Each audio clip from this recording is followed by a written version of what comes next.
BRS party నాయకులపై మంత్రి Sridhar Babu fire అయ్యారు. హైదరాబాద్లో పారిశ్రామిక కారిడార్ ఏర్పాటు చేసేందుకు ప్రభుత్వం ప్రయత్నాలు చేస్తుంటే కొందరు సోషల్ మీడియాను ఉపయోగించి అడ్డుకునే ప్రయత్నం చేస్తున్నారని ఆయన మండిపడ్డారు. 2019లో అజంసాహి మిల్ గ్రౌండ్లో 500 సంవత్సరాల వయసున్నటువంటి మర్రి వేప చెట్లను తొలగించి పార్టీ మీటింగ్ పెట్టుకున్నప్పుడు పర్యావరణం గుర్తుకు రాలేదా అని సందర్భంగా మంత్రి ప్రశ్నించారు.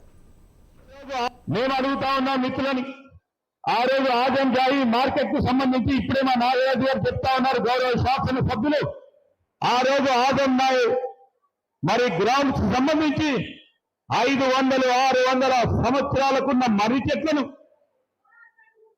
వేప చెట్లను నరికేసి ఆ పార్టీకి సంబంధించిన మీటింగ్ ఏర్పాటు చేసుకుంటే దానిపైన ఆధారపడి ఉన్న పక్షులు గుర్తు రాలేదా?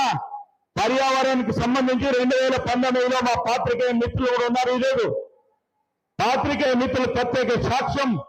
ఈరోజు 2019లో వారి పార్టీకి సంబంధించి మీటింగ్ ఏర్పాటు చేసుకుంటే ఆ మీటింగ్ సందర్భంలో మీటింగ్ ఉందని ప్రభుత్వానికి సంబంధించి కాదు, నిరుద్యోగ యువకులకు ఉపాధి కలిగిద్దామని కాదు, పెట్టుబడులు వస్తాయి పరిశ్రమలకు ఏర్పాటు చేద్దామని కాదు, వారి పార్టీ కార్యక్రమానికి వందలాది చెట్లను, వేలాది చిన్న చిన్న చెట్లను కూడా నరికేసి